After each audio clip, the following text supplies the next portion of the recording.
But of course, we're getting into our last conversation of the day. We are hosting the Finnish ambassador to Kenya, Ambassador Pirkka Tapiola, discussing, of course, international relations. Let's talk about Kenya, international cooperation, and of course, his tenure and what has happened in the years that he has been ambassador to Kenya. Before all of that, let me start with welcome, Ambassador. It's very nice to have you. Great to be here. Jano Wamaquotes, we call her Jano Wamaquotes because she always has a quote every day, and she'll give you the quote, and perhaps you can tell us your interpretation of it or what it speaks to you. Okay.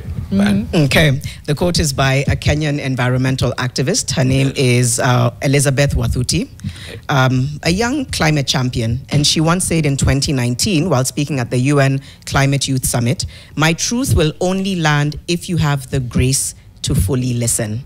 My truth will fully or only land if you have the grace to fully listen." What do you make of that? I think it's a very good quote, by the way, and I think it goes far beyond the environmental field, really going at the heart of the fact that if you are to understand what somebody is telling, you actually have to stop and listen. And I think that's also in global politics in the world, an ability which we have less and less. So a beautiful quote. Yeah, Very true. an ability that we have less and less. Yeah. Unfortunately. Unfortunately. Yeah. Just watch the news and you can see leaders and others sort of talking on top of each other and not actually taking the time to have enough nuance in what you're saying. Yeah. Oh, that's very true. Good perspective. Why do you think that is so? Yeah. Why do you think people have less and less time to listen to one another? I think I don't want to be a critic of the technological world coming especially from a high-tech country, but I think that we did go to, especially with the Twitter world and so on, we went into this sort of period of everything has to be said in a few sentences, in a certain amount of letters, a certain amount of sentences you can give without really opening it up, unpacking, analyzing. And while, of course, that means that we have an enormous amount of information out there, it means that we have no information out there. We don't listen, we don't analyze, we don't look at different viewpoints in the same way maybe as we used to. So, I mean, I sometimes jokingly say that I may be an old-fashioned kind of guy. I still prefer Facebook to Twitter, for instance, or X nowadays, because it gives you the possibility of writing something longer. Yeah, context. And put some content and context, and not just visual content, but also sort of intellectual content. That's good. We were discussing international relations even just, like off camera. And I think one thought that struck me was a lot of our bilateral relations with the West come from, it's either with Britain, which is a former colonial power, or with other colonial powers. But with Finland, we didn't have that hang up, which was, a blessing in its own way. How has that helped set up Kenyan-Finnish relations over the years? I think we have, having been a country which was ruled by an empire at one stage, and having been part of having been part of two empires over the years. One, we weren't we were just part of the mother country rather than a colony. Other, we were an autonomous Grand Duchy. It makes us sort of understand the importance of independence, the importance of your own sovereignty, your own right for self-determination. And it means that there is not a relationship of animosity or of, let's say, anyone looking up or down at each other. And I think that's a very important part of our relationship. Having that debate earlier and asking ourselves, so which is which? Is it a moment of guilt and self-reflection that then is making, some of these countries then become more inward-looking and acknowledging their own misgivings of the past? Or is it an actual expression of mutual respect, that then will make someone to say, I'm actually coming here with all hands on deck. all cards on the table, and I want us to engage. And I have no underhand dealings here that I'm bringing to this conversation. Which is which, Balozi? Well, we certainly have no hidden agenda in our relationship, let's put it that way. And I mean, Kenya is a wonderful country. We're, of course, very different. We're in different parts of the world, different climates. I would prefer yours. I will have to say that openly, even if, of course, I love my country very, very much. But I think there is an equality in the relationship where you don't have hidden agendas, and we're actually trying to build, as our Africa strategy also says, a equal relationship between Europe and Africa, and Finland and Kenya. So in times like this, when there's a fair bit of civic unrest in the country, how do you then recalibrate your diplomatic relations? Because now you're dealing with a government where the people are unhappy, people are criticizing. There's obviously been countless incidents that we've covered here, whether it's abductions, death, etc. I wonder how then you approach your diplomatic relations when there is that element happening in the country. That's a very good question and a very valuable question, and I actually appreciate that you ask it. Diplomatic relations, of course, traditionally are relations between governments, between administrations. But that's not modern diplomacy. They're very much relations between countries as a whole, between societies, built on people-to-people contacts. And of course, there's a fair amount of give and take and a fair amount of interest. Now, if I say of our relationship with Kenya, one of the important cornerstones of it, and when we talk about equality in this relationship, is that Kenya's strength in Africa is that she is a democracy. She's a democracy where power changes at elections, where the constitution is very rights-oriented, where the rule of law is supposed to govern the way things are organized here, where accountability is important. And those are the values which we share globally. And I've been so much posted in different places that I noticed that the relationship with the government is very important. And we are, for instance, now at this moment looking at challenges with Russia's war of aggression on Ukraine and so on, against the rules-based international order. That's the same order which sort of is built on this understanding of social accountability, democracy, I mean, that people are listened to. And it cannot function without that. At the same time, and I've also seen that when societies don't sort of honor those principles, that becomes difficult in a relationship. But Kenya is an important partner. You have a legal system which works. You have a constitution which is very robust. And you have a population which is very alert. And I think it is important that the social discourse develops, taking all of those into account. I'm not here to give lectures. I mean, we're considered the happiest country in the world. And I was wondering, where does that happiness come from? And that's also, we're one of the most resilient countries through that happiness. It comes from trust in institutions. It comes from good governance. It comes from shared responsibility. Did you, for instance, know that for us, the fact that we pay taxes, over 90% of the population are actually happy to pay taxes, but they know what they get back from that. So the accountability factor is very, very important. There's participation and dialogue, equality and social justice, education, connection to nature, balance in life, I mean, these kind of things. And this is, of course, where if we are looking at countries which are very much on the same wavelength in the official set of values we talk about, these are, of course, things which we look at. We're following while building, and we had a very successful state visit to Kenya.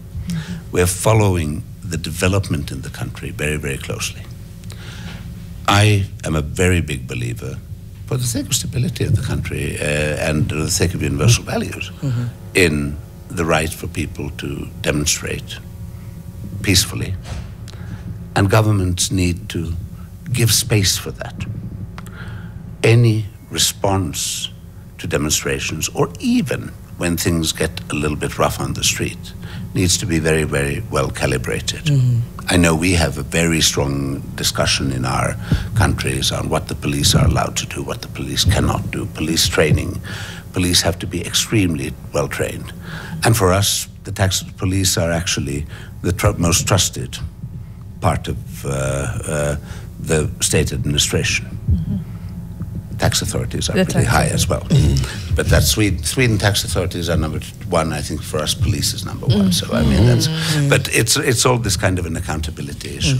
It is. So what I think is important is that there is civic space. There is really a strong independent media. There is the openness from both the population and the government to talk to each other.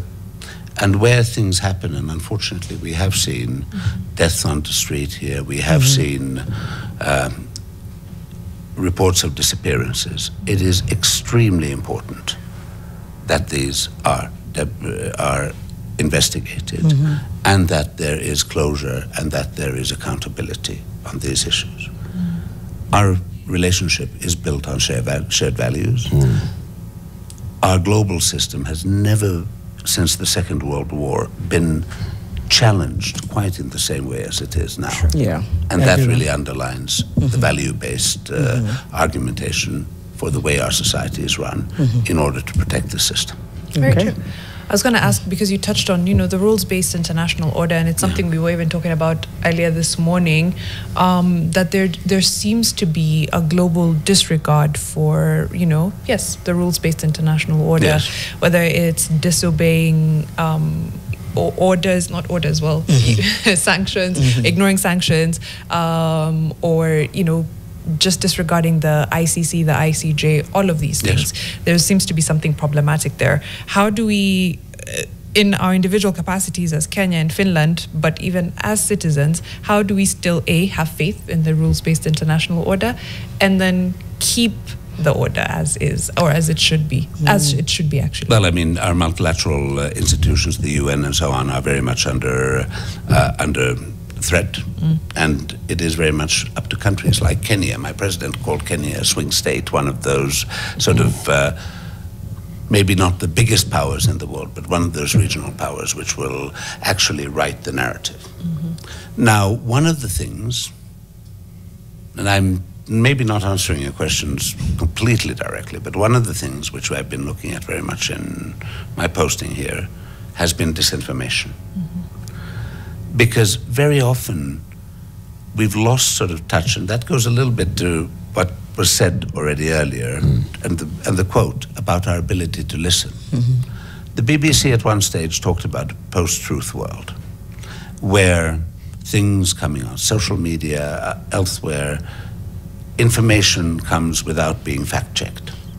And that makes people act. It makes people vote, it makes, let's say, leaders of countries, let's say I could think of a Western African country, a young leader there, suddenly become a hero, where actually this leader is being propped up by an authoritarian regime in Russia, where we are sort of losing touch with what actually are the facts on the ground, where we are losing our media literacy, when we're with all this sort of information comes from social media, with different political forces being able to put their narrative, which gets unchecked.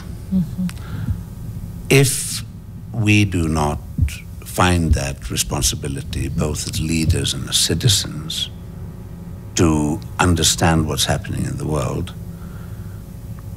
it becomes very easy for those who want to wreck a system, wreck those things which have kept the balance of our societies ever since at least the collapse of the Soviet Union, which have kept those values there. It becomes very easy to challenge them.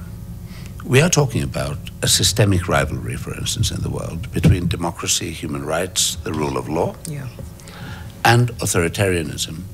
And sometimes you may see that in some countries, for instance, that authoritarianism may deliver economically in the short term. but will it deliver in the long term? Will it bring the accountability? Will it bring the amount of stability people need? Will it empower people through education? Disinformation, I think, is at the heart of this battle between freedom and the lack of freedom. Do you and think sometimes people may say that I'm for freedom when they actually are not. Do you think that, you know, disinformation is now, especially in this information age and the technology age, it's also a tool that's being used in engagements between countries? Absolutely. So I want to come back into the issue where we're discussing. So there's a push by the global north to engage better and more with the global south, as it's being put. Yeah. But then there's also competition on who is engaging with whom in the global south. And that competition then brings in that divide. Do you think that misinformation, disinformation is also a tool that's being deployed? In one, creating this false impression or this kind of impression about a certain country and its leadership and its governance so that you get them out. So this time you're not sending in people with guns, but you're using tools to basically destabilize. Or in some cases where you show information is used to show up a certain administration, government, country, so that then there's better engagement. Well, it's very good that you sort of compare guns and disinformation, because actually what we are looking very much in Europe, and in the context of Russia's war of aggression, in the context of things which had been developing in that direction, but not only, for instance, we were doing disinformation training in Somalia based on how sort of clan animosity can be built up. Weaponized. We are seeing sort of splits being put there. We have in Helsinki an EU-NATO Center of Excellence on fighting hybrid threats.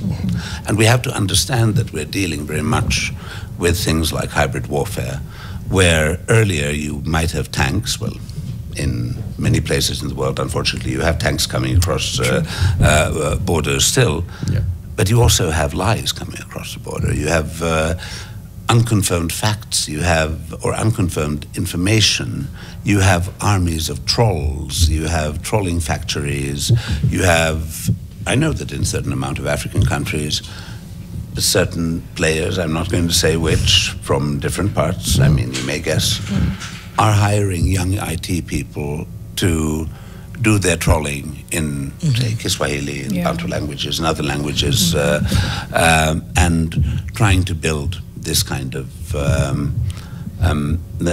trying to build an alternative narrative. And for instance, one thing which I'm looking at very closely when I'm looking at the demonstrations here, I believe very strongly that the origin of any demonstration in the society I've been looking is genuinely coming from within society. People want change, people want accountability, people want certain things, and that is legitimate. Our own governments are being challenged all the time. You think we don't have demonstrations? Look at the streets of Paris, look at the streets of other European countries. We have them and we know how to handle them, and usually quite peacefully. And so we have a tradition of demonstrations. But then you suddenly see, especially in times where you see a heightening conflict, you see other forces coming in. I started seeing in social media recently sort of things being distributed, or sort of spread in relation to what's happening now. And suddenly you see hammers and sickles and red stars and so on in the background of the pictures and so on. You see, as I said, mixing authoritarian leaders from other parts of Africa as suddenly youth heroes and others.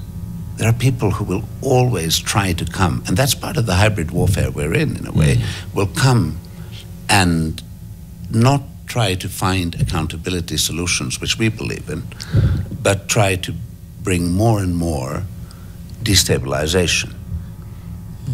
Bring more and more a feeling of, can we manipulate the situation? Can we manipulate this narrative? And who loses? Everybody. Everybody loses. And first and foremost, those people who want change lose. Governments get jumpy and others. So, I mean, I think we really need to I really think that the battle which we have nowadays, which we really need to look at, is the battle against lies, is the battle against disinformation, and is the battle... The fight for truth. The fight for truth. Right. And institutions, whether it's the court system, police training, the fact that constitutions are followed, the fight against corruption which works. You need good institutions, but you need this fight against disinformation. For sure. Thinking through what you've said and how we move forward, and I know there's best case practices. It's been done before, but we're in a time of a lot of changing technology, emerging, AI, everything coming in between. Our Data Protection Act is very much mirrored from the GDPR, but now we're moving into AI, which is unregulated, and then that's a whole other spectrum. Do you think we should let this innovation, outpace regulation because we don't want to stifle it, or should we just, nip it in the bud, figure out how to regulate, and then move forward? And things are never black and white, I'll have to say. Right. I mean, there are many shades of grey, I think, in the process. But I would say that AI can be a wonderful tool. Yeah. But non-regulated AI is very, very dangerous. And I mean, I like social media. I mean, I have to admit that, and I follow it quite closely. And when I see what you can produce nowadays, and where you really have to sort of think, is this real? Is this a deep fake? Is this something else? I think there is a case for regulation. And it is going to become, I think, experts will be able still to discern what's fabricated, what's not. But it's becoming more and more difficult. And it still does sort of, it may cause a lot of problems in society. I remember once earlier in my career,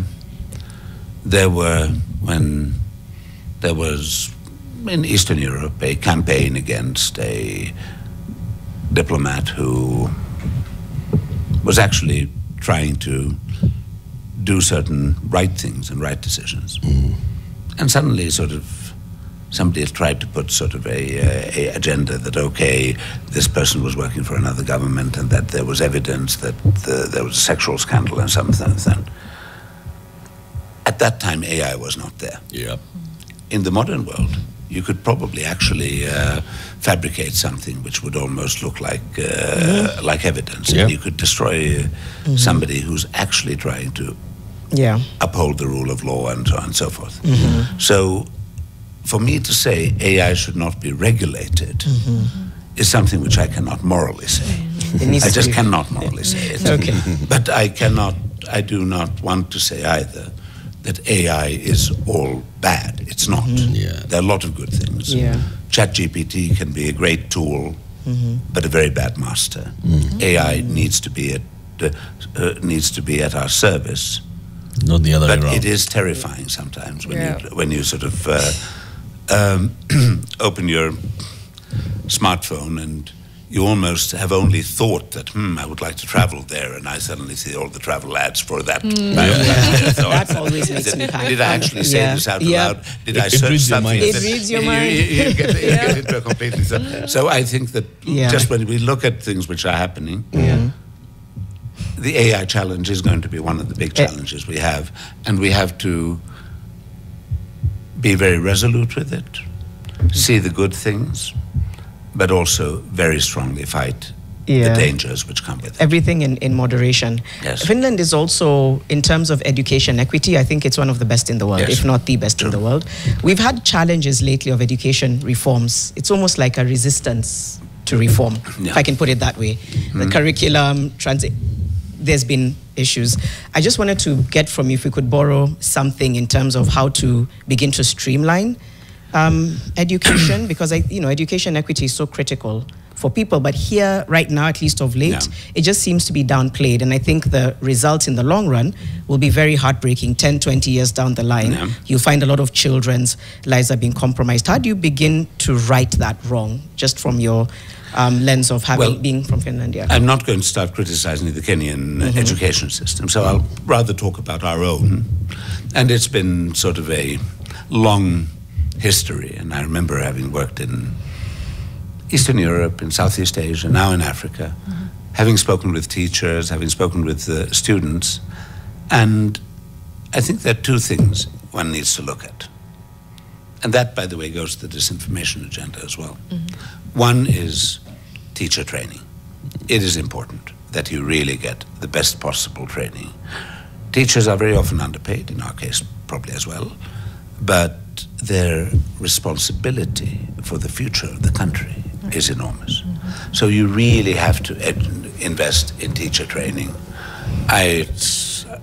It was, of course, I mean, my great-grandmother was a teacher, not with the sort of long university curricula and so on, so it was different in those days.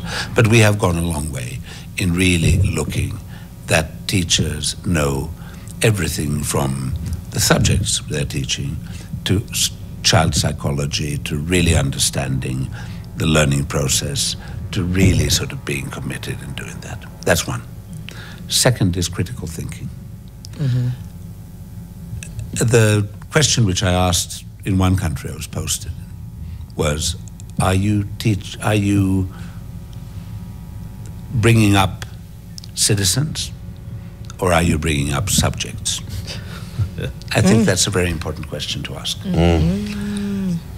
It is very easy to build an education system based on hierarchy and obedience and rote learning and that you are learned to obey. It's discipline. Right. And discipline. Our school days are short. They're not long. But one thing which I remember even in my generation, and I'm already sort of in my mid-50s, was that you were always allowed to challenge your teacher. And when you went to university, if you went to a lecture, the whole idea was that you would actually argue with your debating. You would debate your teacher, and you would come up and, of course, you probably wouldn't know as many things as your teacher did, or as your professor did. But you would go there and come up with your ideas, and then you would have a debate, an exchange, not between people, but between ideas and between interpretations. And you would really go and see, hey, does this work, and so on and so forth. And that's how critical thinking is formed. So if I would say for the future of any country, teacher training and the courage to foster critical thinking are the two most important things. You said that your school days are short. Yes. How short?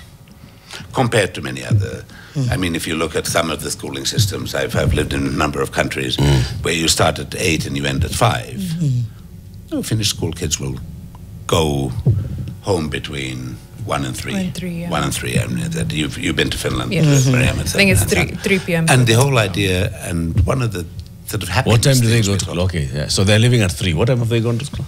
8:30, I'd say. Okay. Around 8:30, 9. That's good. Why are you laughing? Yeah.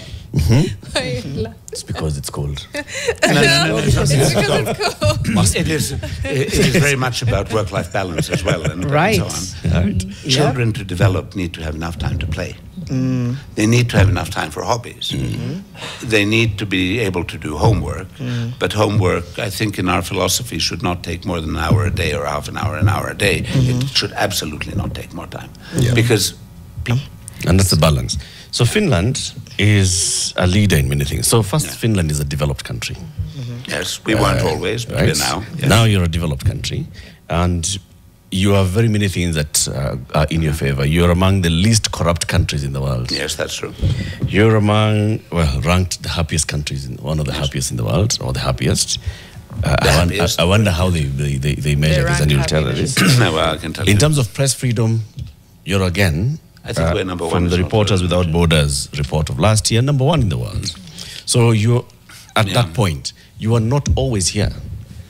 How did you get here? Not at all. How did you get here? I mean, I think there's if I really go, back in time, I mean, the press freedom, I mean, already when we were part of the Swedish kingdom, so I think that the Swedish kingdom approved the first press freedom act and so on and that sort of started developing it, and it stayed with us. When we were transferred as part of the Grand Duchy of transferred as part of the Russian Empire and became an autonomous Grand Duchy, we ironically managed to keep the Swedish constitution and were the only constitutional monarchy within a very autocratic empire for a long time, and built our institutions. So we've had this striving to build independent institutions and accountable institutions for a very long time. But I'll get back to that, why it didn't always sort of function that well. Literacy, that was extremely important. And one of the things which the Finnish Lutheran Church did at one stage, I can't remember the year, and was not to allow people who were illiterate to get married. It may sound very bad at this moment. Yeah. But against all rights. I know, just wait. No. All rights. No, they opened schools and said, okay, now go. You have access to a school. You have access to a school. You learn to read and write. And then come and get married. Come again. We will give you a marriage license and we will wed you. Right. That led to a situation where both men and women had an equal level of literacy. And by the time we became independent, newspapers were broadly being read. You had a big country in territory, but a very small population. You needed both men and women there. When still as part of the Russian Empire, we got the right to vote, and we were the first country in 1906 in the world to give universal suffrage to both women and men. New Zealand was a bit before us, but New Zealand was there with sort of women of a certain social class or a certain sort of economic position could vote. For us, it was everybody. Men, women, same age. There you go, both to be candidates and so on. So I think that slowly, and we had challenges. We had a very bloody civil war in 1918. But even with that, with this sort of literacy, accountability, we got out of a very bloody civil war, and it did not end nicely. But then, sort of democracy, or sort of the fact that you could not ban political parties and so on and so forth, made the country come together, because everybody had the possibility, even after the Civil War, of sort of re-entering politics through an electoral system. And when the Soviet Union attacked us in 1939, thinking that after the Civil War of 1918 we would be a split society, they were proven very badly wrong, because our institutions brought this. So this development has had its rough times. We had the Cold War, where we were sort of neutral, but sort of very close to the Soviet Union, but a market economy and a Western democracy and structures, where we actually had to try to navigate. But one thing we learned, two things we learned. We have never taken our independence and freedom for granted. It has been something we fight for, and we will not give up. And second, where you said the least corrupt country in the world. I suppose when you were living next to a dictatorship and so on, and of course society had corruption, you had social control, of course, in a small country, but also you realized that corruption was seen as treason, I think, by many. That if you would steal from your country, which had really, and from your people, who had fought for their right to exist, that would be treason. And that's why Finns are happy to pay taxes, actually, because you don't have corruption. You get what you pay your taxes for. You get free education, you get healthcare, you get the defense, which works. You get infrastructure. And that's very important in a sort of large country with a relatively small population. So yes, the taxes are high, but you get something for them, and you never have to pay a bribe. Right. Yeah, no budget treasonous for bribe. charges you've had. Corruption is treason in my mind always, and I will always think of it that way. It is. There's a the question of President Stubb's visit earlier. Yes. Several things happened, perhaps for the public who may not be privy. Yes, what MOUs were signed, what collaboration happened when the president visited? Well, I think that it was our first state visit to Kenya ever, which is surprising because Kenya has been our leading partner in the region, and Daniel Arap Moi did in 1987, if I remember right, did have a state visit to Finland, which I remember. I was a teenager in those days. I remember it partially because it caused a lot of public commotion for a very silly reason. The informal greeting in Finnish, hi, is moi. And of course, that's sort of brought a. And there's a president called Moi. Moi. I think he's like, why are you calling me? That's how many Finns sort of learned first about Kenya. Yeah. So now, it's funny. Also with this very difficult geopolitical situation, and also with, as my president said at the University of Nairobi, where you actually moderated his lecture, said that Kenya is one of those swing states. So for him, it was a no-brainer that Kenya was the first African country he would visit as president with the state visit. And that shows the importance of this relationship. We talked about a lot of things: conflicts in the region, more globally, democracy, human rights, the rules-based international order, economic possibilities, others. We signed 2 MOUs, one on political consultations, which we already have at state secretary level or principal secretary level for, in your case, and on cooperation in peace mediation, which is something where I would say we are a what does that mean? very big sort of player in the world. What does that mean? It means when you say basically, an MOU on cooperation on peace mediation. It means capacity building. It means seeing where we could work together. I mean, Kenya is a regional leader. Your role in DRC has been important. Now, of course, the Americans have sort of come into that. Somalia, we are working very closely together on. You had the Tigray crisis, and former President Kenyatta played a very important role. That you had Kenyan involvement in South Sudan. There is a need for Kenya in the region. We have been working, and our former president Martti Ahtisaari got the Nobel Peace Prize for the Aceh peace process.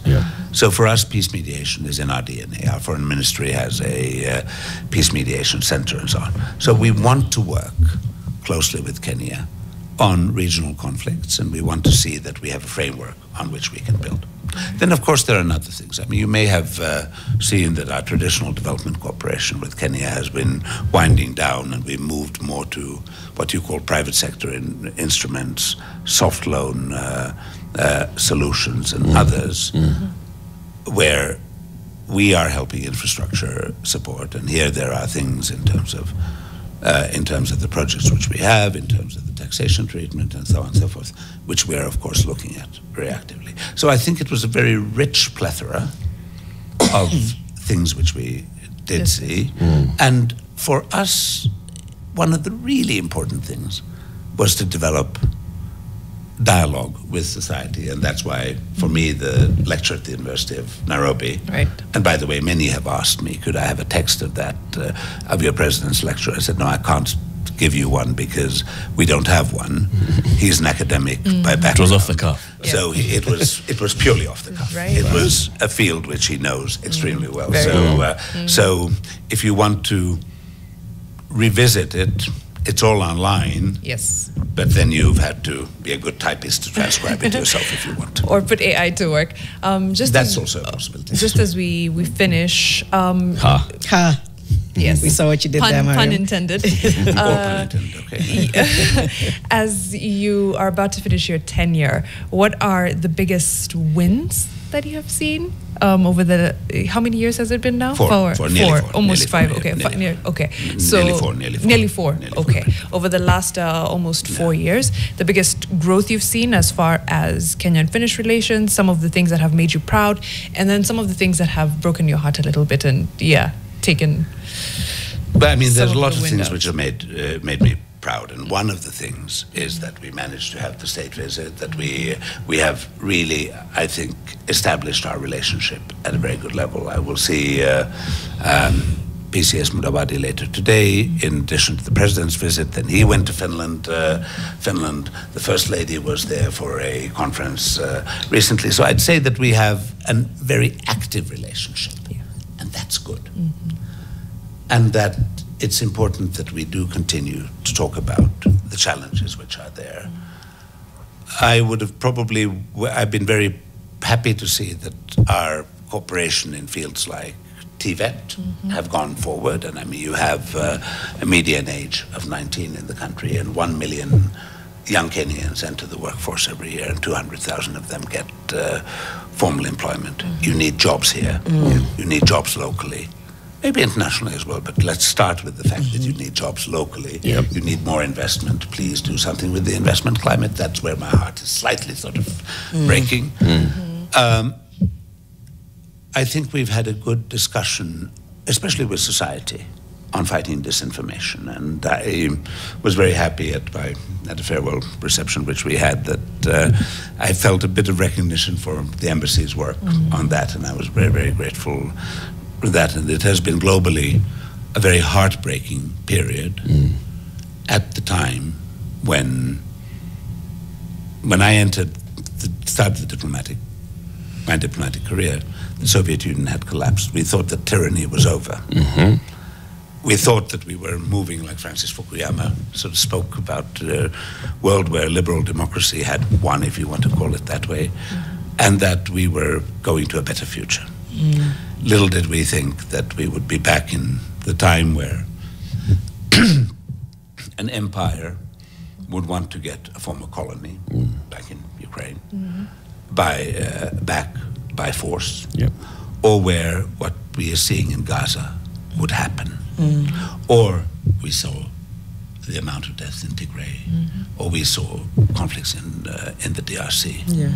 And all of this is sort of spiraling there, and we have tensions around the South China Sea, and we have tensions around the world. So I mean, this is where the UN system is being challenged, and not only by traditional sort of foes of a rules-based system, but others as well. So so it's been a complicated time. And I'd say that at this moment, where my heart does break a little bit, is that we were really looking at a situation where there was no post-election violence back in 2022, and even if there were questions, and we are seeing that the death toll in demonstrations and so on has been there big. I will not take this even as a value-based issue, but as a stability issue, and where, as I've always said, a society is where social dialogue works, where accountability works, where the rule of law works. They are stable societies, and they are those societies which grow. And at the time when we have been, our world is more challenged than ever before. The kind of world we were building, the better world, the good world, the place where the good guys where we would all be good guys, is being challenged. It is especially heartbreaking when you see that there are tensions in societies, and that means that every side needs to work towards trying to solve those tensions for the benefit of every and each citizen. And this gets us back, I suppose, to where we started, the quote, and about truth and listening without interruption. I think we need to listen to each other much better. But I leave Kenya with a lot of love to this country, and with the fact where Kenya has, in many ways, which Mariam knows as well, truly become home. And I know that I will always have a link to this country in my heart. All right. Thank you. Well Thank you said. so That was very powerfully said. Before we can officially say goodbye, Love at First Sight, Myth, Magic or Science, that's coming up with Wikali and Winnie. So all about Love at First Sight. Also, you can catch Mariam at KICC after this. She's booked and busy. Right. Skill Up Africa. Skill Up Africa. I'll be moderating panels between 11 and 1 p.m. So come to the ground. Thank you so much, Ambassador, My great making pleasure. time, for making time for us, and for making space for Kenya in your heart. We really do appreciate it. Yes. We'll be back here tomorrow, 6 to 10 a.m. Bye. See you.